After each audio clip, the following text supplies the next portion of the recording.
بسم الله الرحمن الرحيم. الحمد لله رب العالمين، والصلاة والسلام على سيد المرسلين محمد بن عبد الله الأمين وعلى آله وصحبه أجمعين. اما بعد.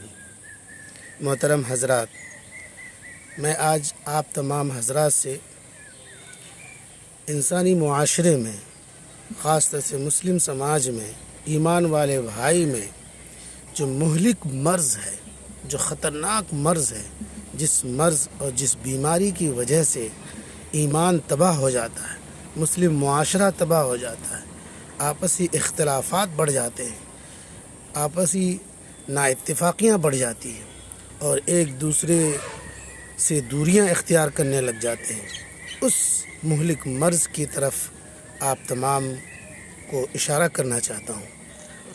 میرا مطلب ہے حسد. حسد ایک ایسی بیماری ہے جو ایمان کو وہ ایسا ہی کھا جاتی ہے جیسے آگ لکڑی کو کھا جاتی ہے، اور حسد کرنے والا ایمان کو تباہ و برباد کر دیتا ہے. حسد کرنے والا اللہ تبارک و تعالیٰ سے گویا ایک طرح سے ناراض رہتا ہے. اللہ کی تقسیم پر حسد کرنے والے راضی نہیں ہوتے ہیں، اور وہ یوں کہتے ہیں کہ میں اے اللہ، میری قسمت میں جو باتیں لکھی ہیں یا مجھے جو عطا ہو رہا ہے وہ آپ نے غلط کیا، فلاں کو آپ نے یہ عطا کیا. اور ایک بہت ہی ایک عجیب بات ہے، جب معاشرے اور سماج میں کسی انسان کے اندر، خاص طور سے مومن اور مسلمانوں میں، کسی بھی آدمی کو کوئی مہلک مرض، کوئی بیماری لاحق ہوتی ہے، کوئی لا علاج بیماری میں مبتلا ہو جاتا ہے، کوئی ایسا مرض جس کا علاج ممکن نہیں ہے یا خطرناک مرض ہے، اس پر جب مبتلا ہو جاتا ہے تو خود پریشان واویلا مچاتا ہے.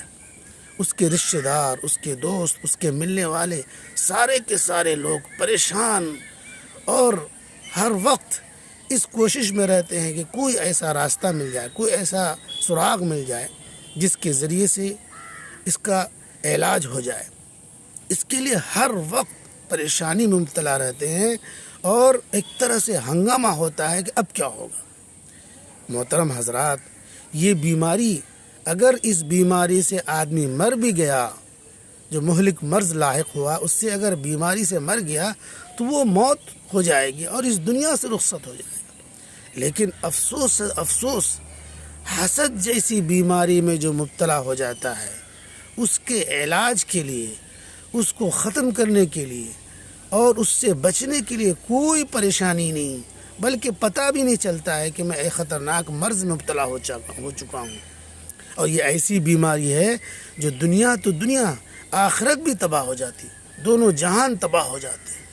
ایسی خطرناک مرض میں مبتلا ہونے کے بعد بھی ایک مومن جو اپنے ایمان سے ہاتھ دھو بیٹھتا ہے، بغیر کسی پریشانی کے اپنا وقت گزار رہا ہے، زندگی کاٹ رہا ہے. قرآن و حدیث اس کے خلاف ہے.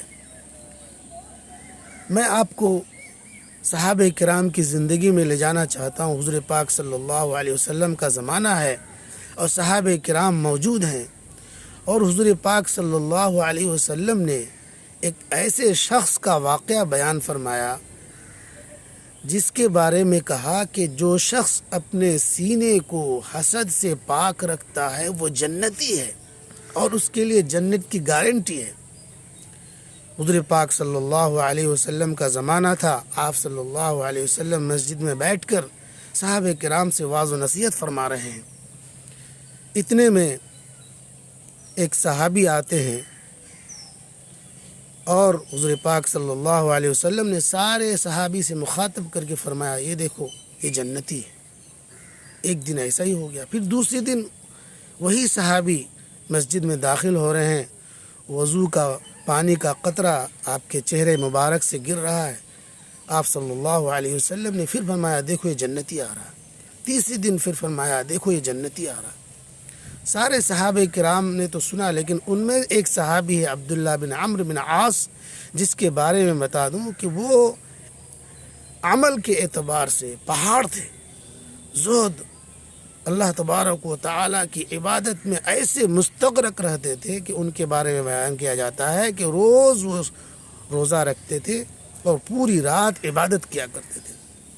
حضور پاک صلی اللہ علیہ وسلم نے یہاں تک فرمایا کہ تم اتنی عبادت نہیں کر سکتے۔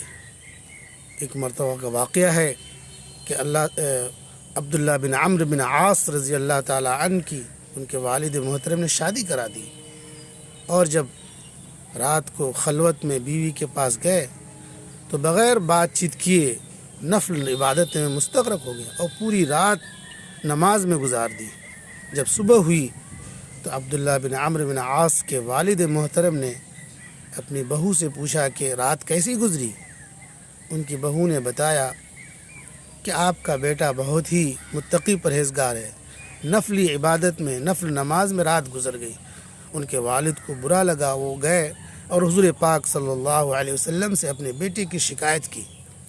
حضور پاک صلی اللہ علیہ وسلم نے اسے بلا کر سمجھایا کہ دیکھو ہر ایک کا حق ہے، اس لیے تمہیں مہینے میں 1 دن روزہ رکھنا ہے اور 15 دن روزہ رکھنا ہے اور 15 دن تم کو افطار کرنا ہے۔ عبداللہ بن عمرو بن عاص نے کہا کہ میں اس سے بھی زیادہ کر سکتا ہوں۔ کہا کہ ٹھیک، تم 1 ہفتہ روزہ رکھو اور 1 ہفتہ افطار کرو۔ کہا اس سے بھی زیادہ۔ تو یہ حضور پاک صلی اللہ علیہ وسلم سے اجازت مانگتے گئے اور حضور صلی اللہ علیہ وسلم نے اجازت دیتے گئے۔ اخیر میں یہ طے ہوا کہ صوم داؤدی 1 دن روزہ رکھنا ہے اور 1 دن افطار کرنا ہے۔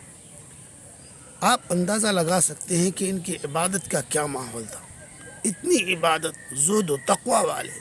انہوں نے جب سنا کہ یہ جنتی ہے، ان کو اندر سے تجسس ہوا کہ آخر کون سا ایسا عمل ہے جس کے بارے میں حضور پاک صلی اللہ علیہ وسلم نے جنت کی بشارت سنا دی۔ عبداللہ بن عمرو بن عاص شام کے وقت اسی صحابی کے گھر پہنچتے ہیں اور بہانہ کرتے ہیں کہ میرے والد محترم سے کچھ بات ہو گئی ہے، اس لیے میں آپ کے ساتھ رات گزارنا چاہتا ہوں۔ تو انہوں نے کہا کہ ٹھیک ہے، آ جاؤ۔ عشاء کی نماز ہوئی، دونوں چارپائی میں سو گئے۔ عبداللہ بن عمرو بن عاص اس طاق میں تھے کہ دیکھیں کیا عبادت کرتے ہیں جس کی وجہ سے حضور پاک صلی اللہ علیہ وسلم نے ان کو جنت کی بشارت دی۔ پوری رات گزر گئی، یہ بار بار چادر سے جھانکتے رہے، تاکتے رہے کہ کوئی عبادت تو نہیں کر رہے۔ 1 دن، 2 دن، 3 دن، تینوں دن یعنی تینوں راتیں ایسی گزر گئیں، لیکن کوئی ایسا عمل سامنے نہیں آیا جس کے ذریعے سے معلوم ہو کہ ان کو جنت کی بشارت مل سکتی ہو۔ جب اخیر وقت تیسرا دن ہو گیا تو عبداللہ بن عمرو بن عاص نے کہا کہ چچا میں جا رہا ہوں، میرے والد محترم سے کوئی بات نہیں ہوئی تھی، میں نے تو آپ کو دیکھنا چاہا تھا کہ آپ کون سا ایسا عمل کرتے ہیں جس کی وجہ سے حضور پاک صلی اللہ علیہ وسلم نے آپ کو جنت کی بشارت دی تھی۔ انہوں نے کہا کہ میں کوئی خاص عبادت تو نہیں کرتا ہوں، یہ فرض نماز پڑھتا ہوں اور کوئی خاص عبادت نہیں۔ پھر وہ چلے گئے۔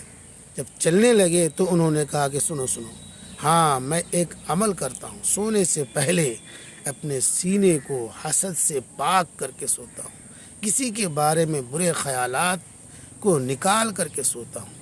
عبداللہ بن عمرو بن عاص کا قول ہے کہ ہاں یہی وہ عمل ہے جس کی وجہ سے حضور پاک صلی اللہ علیہ وسلم نے تمہیں جنت کی بشارت دی۔ محترم حضرات، دل کو، دماغ کو، اپنے آپ کو حسد سے پاک رکھنا، کسی مومن کے بارے میں اپنے دلوں میں برے خیالات سے دل کو پاک رکھنا، سینے کو پاک رکھنا، یہ آسان کام نہیں ہے۔ جنہوں نے ایسا کام کر لیا، جنہوں نے اپنے سینے کو کینہ سے، حسد سے، بغض سے، عداوت سے، دشمنی سے، تکبر سے پاک کر دیا، اللہ تبارک و تعالیٰ کا وعدہ ہے، حضور پاک صلی اللہ علیہ وسلم کے ارشادات ہے کہ وہ جنت میں ضرور جائے گا، اس لیے کہ اس کا سینہ، اس کا دل، اس کا دماغ حسد جیسی مہلک مرض اور لا علاج بیماری سے صاف و پاک ہے۔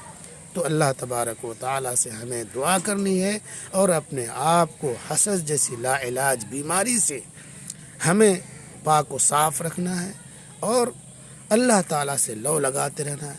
ہر روز، ہر شام سونے سے پہلے اپنے سینے کو، اپنے آپ کو ہر برائی سے پاک و صاف کر کے سونا ہے، توبہ و استغفار کر کے سونا ہے۔ اللہ تبارک و تعالیٰ سے دعا ہے اللہ تعالیٰ ہم تمام کو کہنے سننے سے زیادہ عمل کی توفیق نصیب